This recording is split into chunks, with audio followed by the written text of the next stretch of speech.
आपको पता है अभी केसी ईश्वरप्पा कहाँ का, कर्नाटक का बीजेपी का मंत्री है, वो क्या बयान देता है? वो ये बयान देता है कि मुसलमानों मस्जिदें खाली कर दो वरना कितने मारे जाओगे ये हमें भी नहीं पता। तो इस बयान को आप क्या कहोगे? सरेआम धमकी दे रही है। कोई गिरफ्तारी हुई? नहीं हुई।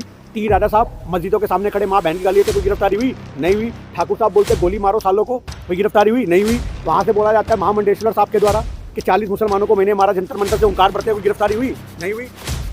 तो आज की डेट में जब हमारे देश में आप एक पक्षी गिरफ्तारी करोगे तो सवाल खड़े होंगे।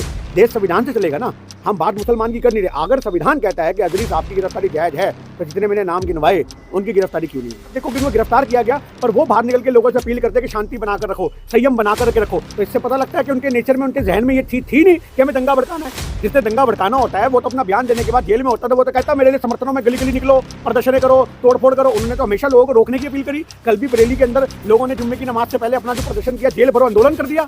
भर दो जेलों में, हमें कोई दिक्कत नहीं है। इस आंकड़े का हमने देखा, मुफ्ती साहब की शक्ल पे सूअर की शक्ल लगा दी, किसने दिया इसको ये राइट? आज देश में सही मायने में मुसलमानों को प्रवोक किसने किया? भड़काने का, हिंसा का माहौल पैदा करने का सरेआम काम चल रहा है। स्टूडेंट आंकड़े के जैसा आप एक धर्मगुरु के चेहरे पे सूअर की शक्ल लगा दोगे तो ये तो कहीं जगह वाजिब नहीं होगा। क्या सरकार ने एक्शन लिया? क्या उसको मीडिया से बर्खास्त किया गया? क्या उसके ऊपर कार्रवाई होगी? क्या मुस्लिम बड़े नेताओं ने उसके खिलाफ पर्चा निकाला? आपसे पूछता हूँ, क्या किसी बड़े मुस्लिम नेता ने ये बोला कि सुरेश चौंक ने ये गलत किया? कोई निकल के नहीं आया। तब हमें लगता है कि कहीं ना कहीं जो बड़े बड़े मुस्लिम संगठन हैं वही मुसलमानों को परोस रहे हैं खाने की तरह और देश के भाईचारे को खत्म कर रहे हैं।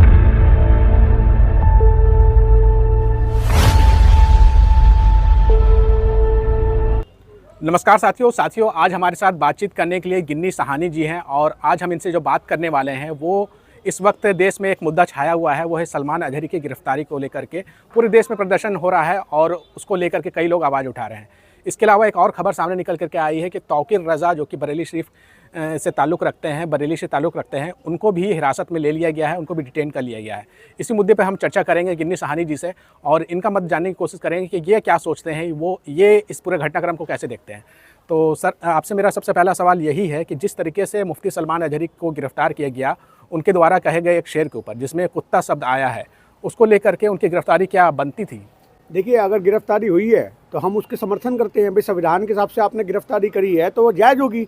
पर सवाल ये है कि अगर आपको लगता है कि उनके द्वारा जो भाषण था या उनके द्वारा जो शब्द थे या शेर था वो हिंसात्मक गतिविधियों को बढ़ावा दे रहा है तो उनके बयानों को आप क्या कहोगे? आपको पता है अभी केसी ईश्वरप्पा कहाँ का, कर्नाटक का बीजेपी का मंत्री है, वो क्या बयान देता है? वो ये बयान देता है कि मुसलमानों मस्जिदें खाली कर दो वरना कितने मारे जाओगे ये हमें भी नहीं पता। तो इस बयान को आप क्या कहोगे? सरेआम धमकी दे रही है। कोई गिरफ्तारी हुई? नहीं हुई। टी राजा साहब मस्जिदों के सामने खड़े माँ बहन की गाली थे, कोई गिरफ्तारी हुई? नहीं हुई। ठाकुर साहब बोलते गोली मारो सालों को, कोई गिरफ्तारी हुई? नहीं हुई। वहाँ से बोला जाता है महामंडेश्वर साहब के द्वारा कि 40 मुसलमानों को मैंने मारा जंतर मंतर से ओंकार बढ़ते, कोई गिरफ्तारी हुई? नहीं। तो आज की डेट में जब हमारे देश में आप एक पक्षी गिरफ्तारी करोगे तो सवाल खड़े होंगे। देश संविधान से चलेगा ना, हम बात मुसलमान की कर नहीं रहे। अगर संविधान कहता है कि अजहरी साहब की गिरफ्तारी जायज है तो जितने मैंने नाम गिनवाए उनकी गिरफ्तारी क्यों नहीं हुई?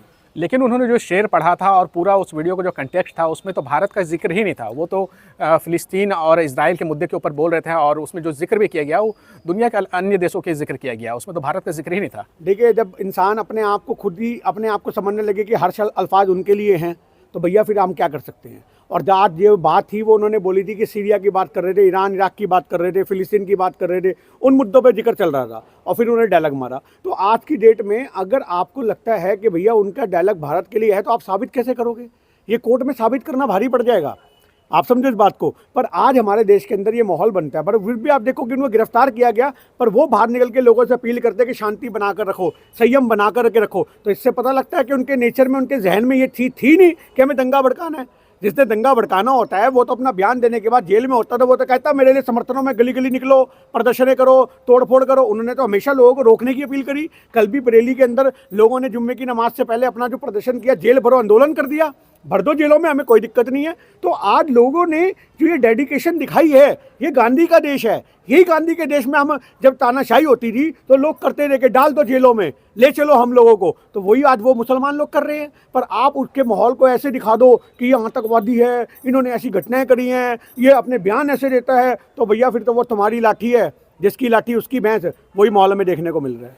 क्या आपको लगता है कि जिस तरीके से लोकसभा का चुनाव करीब है और पूरे देश भर में चुनाव का माहौल को गरमाया जा रहा है, उसी मुद्दे को लेकर किस तरह की घटना सामने आ रही है? कहीं जो है मुफ्ती सलमान अजहरी को गिरफ्तार कर लिया जाता है, तौफीक रज़ा को डिटेन कर लिया जाता है, क्या इसके पीछे राजनीति छुपी हुई है क्या? तौफीक रज़ा साहब को डिटेन किया गया उनके बयान की वजह से। उन्होंने बयान दिया था जो ज्ञानवापी मस्जिद में जब नीचे ताले खोल करके तहखाने में मंदिर के अंदर पूजा करने की परमिशन दी गई थी, तो उन्होंने एतराज़ जताया था। उन्होंने कोर्ट के फैसले के ऊपर ये बोला था कि भैया ये चीज़ हमें गवारा नहीं है। तो आज यही वाली बात है कि हम और ऊपर तक जाएंगे। तो आज यही इन शॉर्ट में कहना पड़ेगा कि जब एक फ़ैसले अगर कोर्ट से आते हैं तो कई फैसले ऐसे आते हैं जो सही में समझ से परे होते हैं। अब आप ये चीज़ देखो ना, ऊपर का हिस्सा तुम्हारा, नीचे का हमारा। मतलब ऊपर अल्लाह अकबर हो रहा है और नीचे घंटियाँ बज के जय श्री राम हो रहा है, ओम नमः शिवाय हो रहा है। तो ये तो ना हिंदुओं की इबादत की जगह छोड़ी गई, ना ये मुसलमानों की इबादत की जगह छोड़ी गई। और ये आपसी दुश्मनियाँ, आपसी लड़ाइयाँ, धर्म की लड़ाइयों में दोनों ही पक्षों ने धर्म को कहीं ना कहीं तार तार करा। आप एक धर्म की भी रह जाएगी जगह वो, अगर देखा जाए तो। यानी कि अगर दूसरे शब्दों में इसे कॉमिकली वे में देखो तो भाईचारे की मिसाल बन गई ज्ञानवापी। वो ज्ञानवापी मंदिर भी हो गई, ज्ञानवापी मस्जिद भी हो गई। अरे आप फैसला तो कम से कम ऐसा दो जिसकी वजह से कम ये जो माहौल है वो देखने को तो ना मिले। कितना बुरा लग रहा है कि कल भी वहाँ पे हज़ारों की तादाद में गए और हर शुक्रवार को पुलिस खड़ी होती है वहाँ पे लाखों हज़ारों की तादाद में कि भैया कहीं दंगा ना हो जाए, कोई माहौल ख़राब ना हो जाए। ये क्या चीज़ होगी भाई? मतलब वही वाली बात है, एक बिल्डिंग का ग्राउंड फ्लोर जो है वो मंदिर है और फर्स्ट फ्लोर जो है वो मस्जिद है। तो ये फैसले के लिए तौफीक रज़ा साहब ने अपना बात रखी थी कि ये चीज़ हमारे को समझ में नहीं आ रही, तो उनको डिटेन कर लिया गया। लेकिन कई सारे मीडिया चैनल्स ये चला रहे हैं कि जो मुफ्ती सलमान अजहरी है वो जामिया अजहर, जो कि मिस्र के एक यूनिवर्सिटी वहाँ से पढ़ के आए, उनका जो ताल्लुक़ है वो मुस्लिम ब्रदरहुड से है, पाकिस्तानियों से ताल्लुक़ है, इनका ईसाई से ताल्लुक़ है, और उनको कई लोग जिहादी आतंकवादी भी बता रहे हैं। पढ़ के तो गांधी जी भी आए थे, पढ़ के तो जवाहरलाल नेहरू साहब भी आए हैं विदेशों से। अगर कोई इंसान बाहर से पढ़ के आएगा, अब एक बात बताओ, अरबी भाषा हो गई, इस्लामिक भाषा हो गई, इनकी जो किताबें हैं वो तो वहीं मिलेंगी पढ़ने को, वहीं मिलेंगे इनके टीचर। भाई जो मुस्लिम नेशन है, अगर आज आपको उर्दू सीखने का शौक है तो मस्जिद में ही जाओगे ना, आप समझो इसमें। और आज यही वाली बात है कि भाई जब एक चीज़ें जहाँ सिखाई जाएंगी वो वहीं जाएंगे अपनी तालीम के लिए। जिस तरह की उनकी तालीम है, उनकी तालीम से जुड़े धर्म गुरु अगर उन अरब नेशंस में हैं या बाकी नेशंस में है तो वो वहीं जाके तो पढ़ाई करेंगे। तो इसमें क्या मतलब हो गया? पढ़ाई करने के लिए तो पूरा वैश्वीकरण का ज़माना है जी। 1991 में ये भक्तों को पता नहीं है, मनमोहन सिंह जी ने, डॉक्टर मनमोहन सिंह जी ने LPG की पॉलिसियों के द्वारा वैश्वीकरण को जन्म दिया था। ग्लोबलाइजेशन देश है आज हमारा, हम कहीं पे भी विश्व में पढ़ने के लिए, घूमने के लिए, खाने के लिए, रहने के लिए, काम धंधे के लिए जा सकते हैं। उसके लिए किसी की परमिशन की जरूरत नहीं है। तो अगर वो वहाँ पे पढ़ने के लिए जा रहे हैं और वहाँ से पढ़ के आ रहे हैं तो आप उनको ये बोल दोगे कि इनके टेररिज्म में लिंक हैं, इनके फलाने लिंक हैं, निमकाने लिंक है, साबित करो, जेल में डालो। अगर मुफ्ती साहब, मैं सरेआम बोलता हूँ, ये मुस्लिम पक्ष के भाइयों को भी बोलता हूँ, अगर मुफ्ती साहब गुनहगार साबित होते हैं तो आप भी समर्थन करेंगे और हम भी करेंगे, इसमें तो कोई दो राय नहीं। पर जब एक इंसान पढ़ाई करने के लिए बाहर गया, आप उसमें टेररिस्ट के एक्ट लगा दो या फलानी चीज़ें कर दो, ये तो माहौल ख़राब करने की बात है। हम थोड़ा मीडिया के ऊपर ही बात करना चाहेंगे। जिस तरीके से हमारे देश का मीडिया है, जो टेलीविज़न मीडिया, खासतौर से मेन स्ट्रीम मीडिया कह सकते हैं, वो किसी भी मामले को लेकर के अगर कोई मामला किसी के ऊपर आरोप भी लगता है तो उसका मीडिया ट्रायल करता है, सीधा उसको जो है आरोपी नहीं, उसको जो है अपराधी घोषित कर देता है। इसको लेकर के आप क्या सोचते हैं? हाँ, सुरेश चौंकड़े का हमने देखा, मुफ्ती साहब की शक्ल पे सूअर की शक्ल लगा दी, किसने दिया इसको ये राइट? आज देश में सही मायने में मुसलमानों को प्रवोक किसने किया? भड़काने का, हिंसा का माहौल पैदा करने का ये सरेआम काम चल रहा है सुरेश चौंकड़े के जैसा। आप एक धर्म गुरु के चेहरे पे सूअर की शक्ल लगा दोगे तो ये तो कहीं ना कहीं वाजिब नहीं होगा। क्या सरकार ने एक्शन लिया? क्या उसको मीडिया से बर्खास्त किया गया? क्या उसके ऊपर कार्रवाई होगी? क्या मुस्लिम बड़े नेताओं ने उसके खिलाफ पर्चा निकाला? आपसे पूछता हूँ, क्या किसी बड़े मुस्लिम नेता ने ये बोला कि सुरेश चौंकड़े ने गलत किया?